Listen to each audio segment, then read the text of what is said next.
Hi, I'm Srividhya Venkat. I'm a children's author. These are the books I have written, but today I would like to talk to you about my book LunchFriends. It has been illustrated by Shailja Jain Chougule, and this book is about caring for our environment, about being friends with nature, or even the little living creatures around us, and also about bonding with our grandparents. And it's an inspiring story about for little children, that to tell them that they can do big things even if they are small.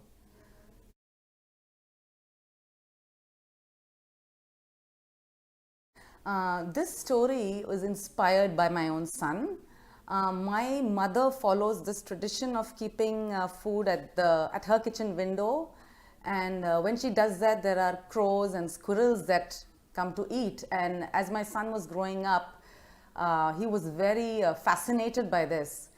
I just thought it was about that time I was beginning to write stories for children, having read to my own children over so many years. And so I thought this would be an interesting theme to share with the rest of India and the world. I'm also very fond of multicultural books and writing about, learning about learning and sharing about traditions that, and within India is so diverse. There's so much that can be learned. There's so many things we don't know about cultures within India. And this is just my one small way of sharing what I know with others.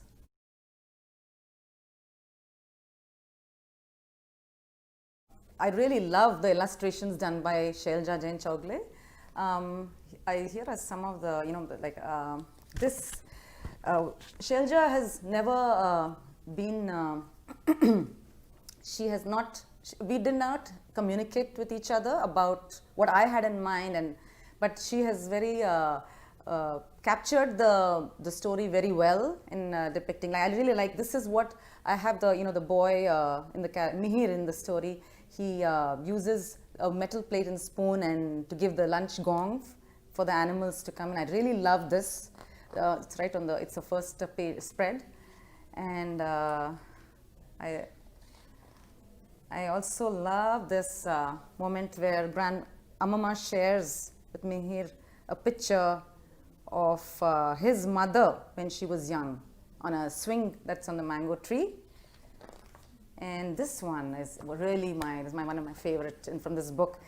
Grandma Amma telling stories to Mihir, when he doesn't want to eat his lunch, but when she starts telling him story, he's just so engrossed he doesn't realize his lunch is over. So this is something this one I especially love. And of course there are more, plenty. Shailja has done an excellent job, and this is another one, beautiful spread.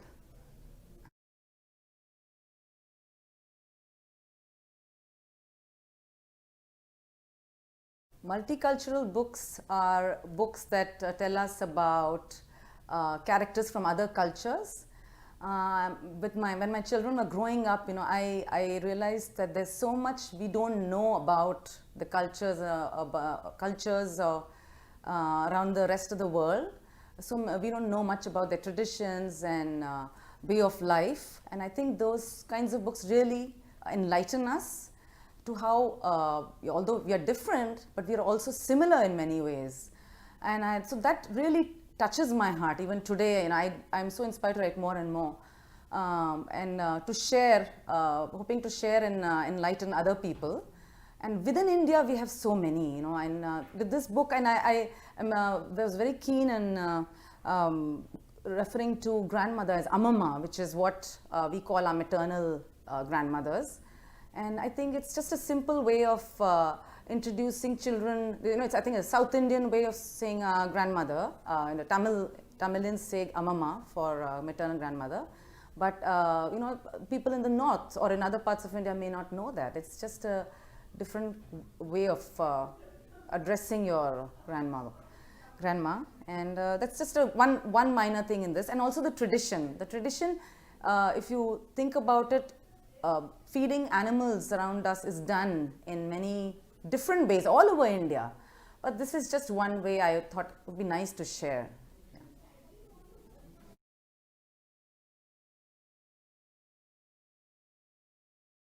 I think the children have loved the illustrations in this book, first of all, and also the fact that the boy Mihir in this book does something. I mean, he does something to deal with the problem, and in this case, there's a problem of a mango tree being cut, and I have got feedback from a few readers and readers' parents as well, and one thing that comes to my mind right away is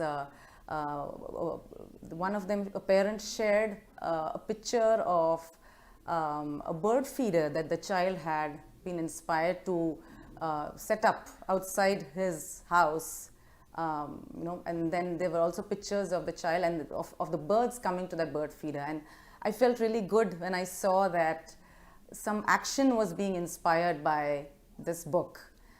And I did have children, the simple message that, even though children are small, they can do big things.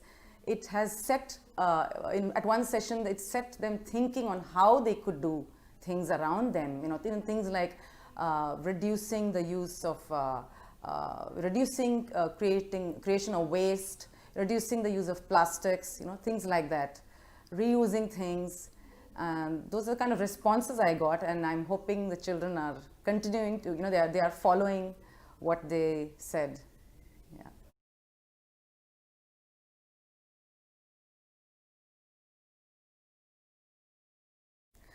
This book is a good resource for teaching about the diversity within India.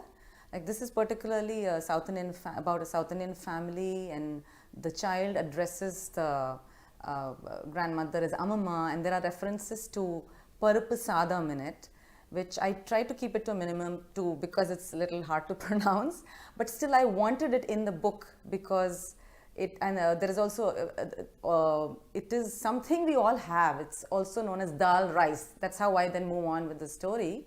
I just wanted them to know that there is another, that there are other people other than people in the north eating that dal rice, but they just call it something else. There's also mention of an Indian legend that I will let readers discover. And also, the whole thing about the tradition that grandmother follows. Again, it's a different, it's a tradition that we do, that is followed all over India, but in a different way. And so, also, it's a good source to tell children how how our actions affect the environment, how cutting down trees affects the animals that live on the trees. We are ruining their habitat, and how it is important for us to not to forget about them. We need to do things that take care of them as well. If you are cutting trees, we do need to plant trees as well. And finally, there is also a reference to change, to passage of time in this story.